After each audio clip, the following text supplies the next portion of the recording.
Soil Health Partnership. I cover the state of Minnesota as the field manager, and so basically what that means is I am responsible for all of the research trials and the research sites we have here in the state. So just for a frame of reference of the area that I cover, this is as far east as I cover. I cover as far west as basically Sioux Falls, and then as far north as Red Lake Falls. So I have quite the geography and quite the variation in growers that I'm working with, which makes my job really interesting and a lot of fun. I have growers who have corn, soy, wheat rotations, corn and soy, sugar beets. We have guys who are doing conservation practices in sugar beets, which I think is fantastic. Growers who have sunflowers and some of those more northern diverse markets. So I really have some interesting stuff going on. But a little bit about myself first, just so you all know who I am. I grew up in Wisconsin. I did not grow up on a farm. I came to agriculture on my own accord, so I'm here voluntarily. But I really was interested in what agriculture can do for people, especially when a lot of people, I'm sure you're all familiar with this, you talk to somebody from the cities and they have no idea what's going on, right? They don't know what you do. So as somebody who didn't grow up on a farm, I was really interested in that, and I really wanted to make sure that I could talk to those people and tell them what's going on in your farms and give you guys the benefit of the doubt with them. And so, the Soil Health Partnership, our goal is to promote the adoption of conservation practices like cover crops and reduced tillage, similar to those principles, right? We're farmer-led and farmer-focused, so what we do is have the farmer come to us with a research question. We don't say, well, these are the things that we are looking for and this is the data that we want. We go to the farmer. We say, hey, do you have any questions that you want us to research? We have all of these tools and things that we're looking for, or we have, and so we're looking for what works for your farm, and let's see what differences we can find. And so that's where we start, is these on-farm trial research projects. They're farm scale, 20 to 60 acres. They're large scale. We take that data, collect it, and then use it to spread out back to all of you and all their policymakers and those types of organizations as well. We really try and make sure that everybody's getting this information. And how we started is we were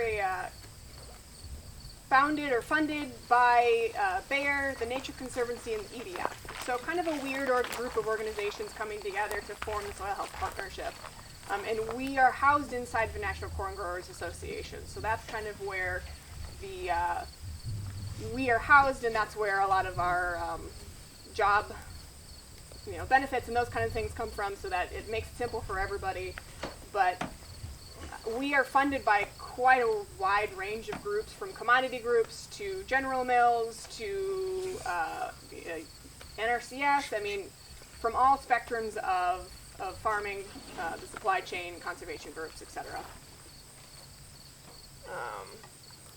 So we have quite a large team, and we are now in 16 states, mainly focused in the northern and normal Corn Belt.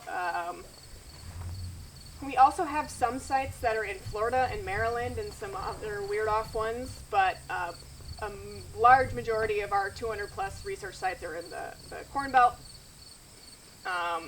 And we have two trial designs. We have the strip trial, which is your more university style type trial. It's the 8 strips randomized and replicated throughout the field. You have your control, which is whatever you normally do, and then you have your treatment, which is your improved conservation practice. So that's our strip trial, and then we have our side-by-side trial. It's the same control, what you normally do, and then it's split down the middle of the field. The other half is your treatment. And on these fields, we are collecting a lot of information. To just give you like an overall yearly summary, we start with soil samples. We collect both routine analysis, your traditional NPK, micros, macros, pH, and then we do soil health testing. Some of those things that were mentioned earlier, we don't really know exactly what's going on with these soil health indicators, and so we're collecting information from farmers to know which ones of those are useful. And so we are looking at those soil health indicators. We also collect economic management data. And then we collect that all throughout the year. And then we collect the harvest and yield information.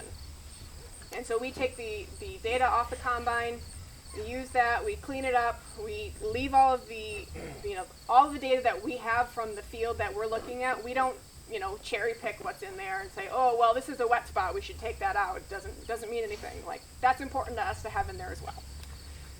So those are some of the pieces that we're collecting throughout the year. And some of the soil health indicators that we're actually looking at is organic matter. Obviously, it's a really important one. We want to see what's going on in the organic matter of our soils. We have aggregate stability, another really important one. You'll see that demonstrated later today, and aggregate stability and the effects of infiltration. Available water capacity, which is how much water your soil can hold. It's not infiltration. And then we have ACE protein. That's one of those kind of weird ones, right? And that's just a way for us to look at the mineralizable nitrogen in the soil, because those microbes have a lot of nitrogen in them and they break down, and that's what this test is basically representing. We have active carbon. That is another really important one because it's the food source for the microbes in your soil, right? The microbes are what make your soil do what it can do. So if the microbes are hungry, they can't do what they're doing. But additionally, it also is an early indicator of organic matter change. And then lastly, soil respiration. Just like you and I breathe, so do microbes. And so that's what we're looking at, is how much CO2 is being produced by these microbes, and how much is that changing from your control strip to your treatment strip? Because that's what we're comparing all of these soil indicators across, is if we're implementing cover crops, how do these things get affected? I just want to mention some of the things that, like the lab tests that I'm talking about are really awesome, but they're also expensive, and I understand why not everybody wants to be doing all of these tests on their farm, and so I want to make sure that you also walk away with some other things to look at your farm. Funny story, I actually have a grower who's been doing no-till and cover crops for the last 12 years, right? So he's very experienced, been doing this a really long time. I was just up there recently. He's the one that's located up in Red Lake Falls. And I was like, well, why don't we dig up some of your soil and see what it looks like when we do a slake test? The jars with the little basket, you drop the soil in and see which one falls apart faster, right? And he's like, well, yeah, I guess we should do that. I haven't dug up my soil really ever, so he knows what he's doing is good, but he hasn't actually seen the benefits of what's happening. And so I said, okay, let's take one of your fields that's been no-till and cover cropped as long as it possibly can be. So since 1994, he's had it no-till. So that's 25 years of no-till, right? That's a long time. And then he had another field, and this is our SHP field that we're working in. Grab the soil out of there. He's only owned that field for 3 years. Before that, it's been conventionally tilled the entire time. And so we drop the aggregates in, and you look at the jars with the water, and all of a sudden the aggregates start falling apart. The one that was no-till since 94, you had a couple pieces drop down, a little bit of chicken feed left in the bottom, right? The other one that's only been recently transitioned to reduced tillage and has recently added some cover crops to it was just falling apart. I mean, completely. And these are both sandy loam soils. They're the exact same kind of soil. One is a quarter mile down the field from the other, or down the road from the other. And that just, to me, was such a great thing to remember, is that even if you're doing these practices on your farm, get out and play with it every once in a while. I mean, you don't have to do every field every year, but just compare, newer fields to older fields that have similar soil types, and you'll be able to see what management impact you're having on your own soil. So some of the other things that you can look for on your farm, we've talked about water infiltration a number of times. You'll see that demonstrated later today. Soil aggregation, like I just mentioned. The smell of your soil. I'm sure all of you love it when you get in your tractor and you can smell the soil in the spring, right? That's just the best thing ever. Well, what I like to do is, if you have kind of different spots in your field, take out a little shovel, just dig it up and smell it and see what the differences is. If it smells kind of swampy, that's telling you something's going on. There's not enough oxygen in the soil, right? And that's super easy for you to do. All you have to do is dig it up and put it up to your nose. There's no special test required for that. The other thing that I find really helpful is looking at your root health. So go into your field, dig up a couple of crops, and make sure you dig down deep enough so you can actually get the root profile. Because you'll actually learn a lot from that. If you have compaction issues, sidewall compaction issues with your no-till soybeans or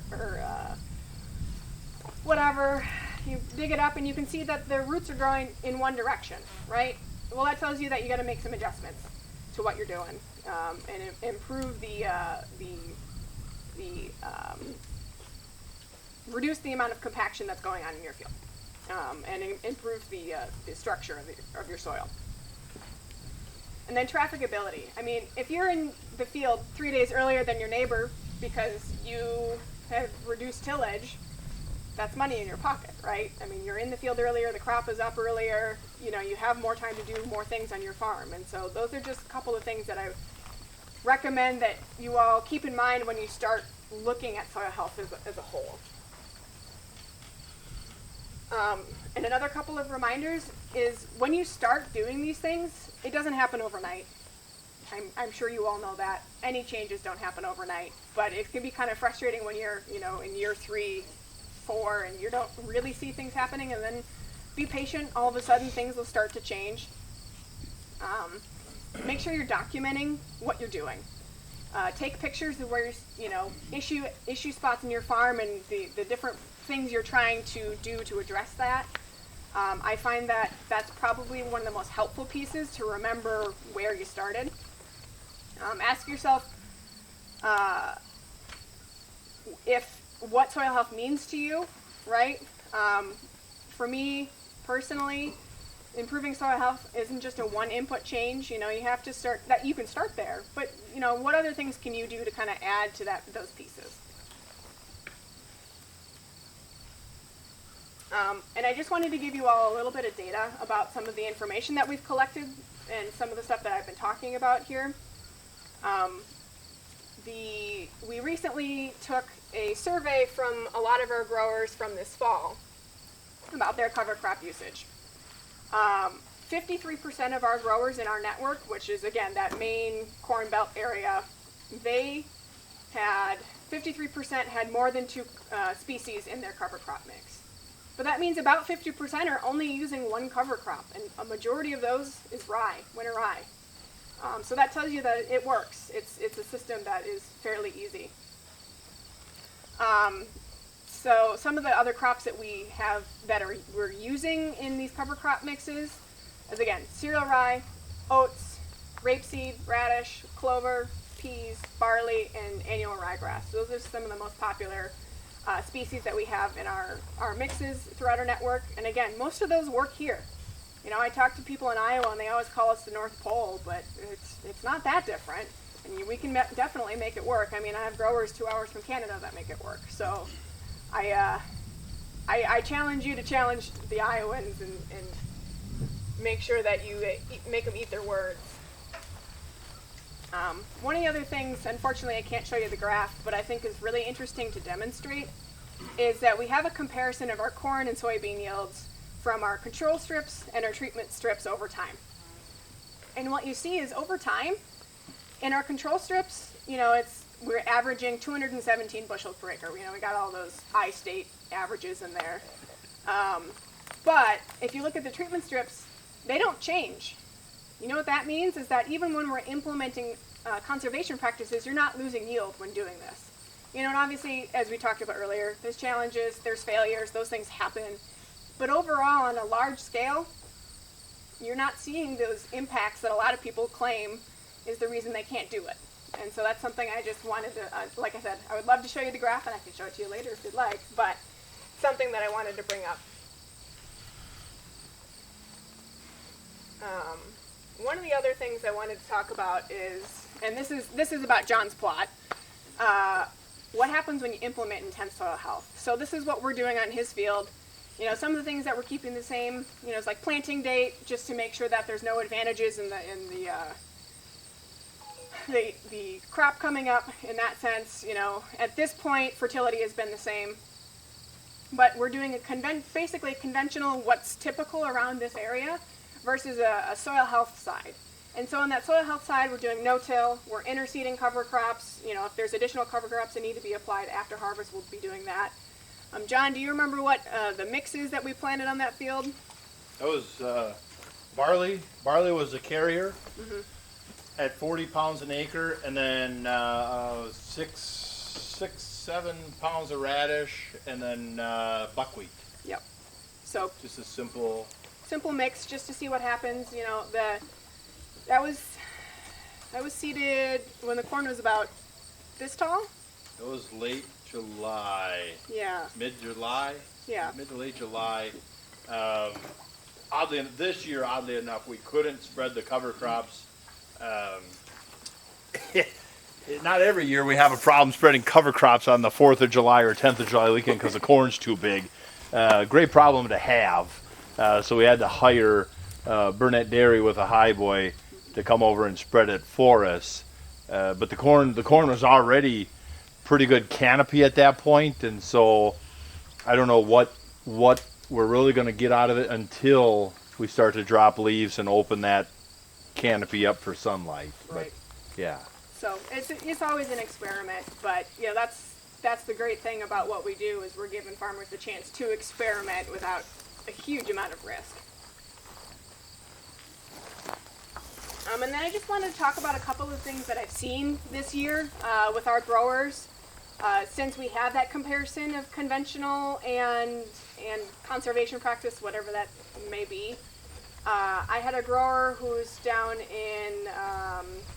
near Medalia, Minnesota, so southwest, about an hour from the cities, hour and a half.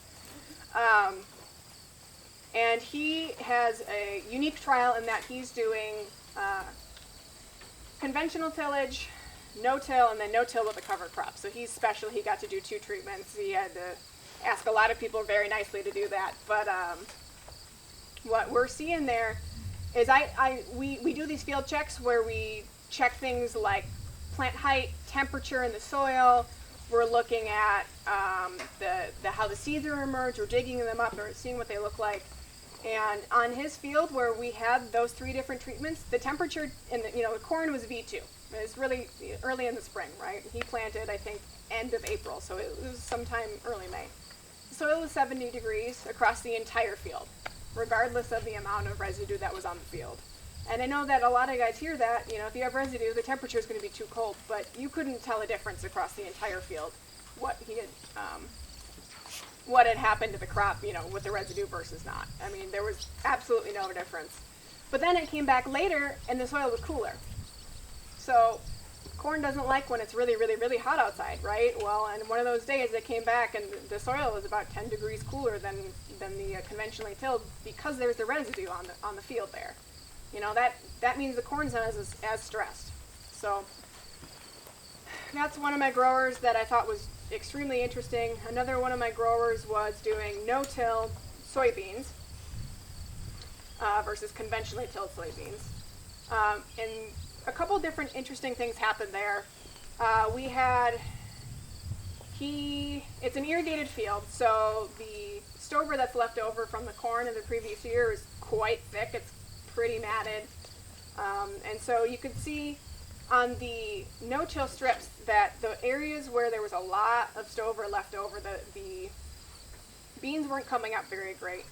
But he had actually harvested some of that stover for cattle. And so where he had removed some of that residue, and I'm not saying remove residue from your fields, but I am saying that there was definitely a difference. The no-till beans with the lesser amount of residue were the biggest beans in the field. They were doing the best in comparison. So, those about 12 inches, the conventionally tilled was about 10 inches, and then the beans with the lower amount, or the full amount of residue, were about 6 inches.